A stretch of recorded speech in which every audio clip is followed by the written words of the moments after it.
Mama Kenya wakaburkaru walabu Jirenya Kenya bilisuma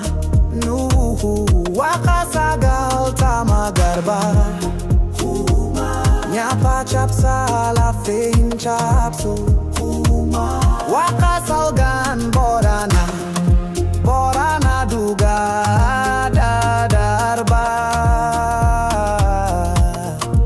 Wakatoban barentuma Wakaboku guracha Wakachicho gurati Wakachafituma Wakashanangada oromo Nagayanu olchite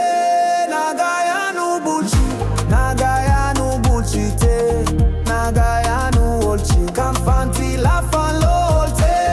Nuegi Kansamu wakanlolte Nurakabi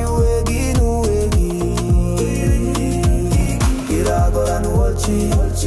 Dogogoranu olchi Iragoranu basi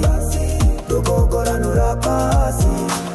Hammanu rakabi Tolanu tikabi Tikanu gudisi Gudanu mulisi bulchi Wan kamnu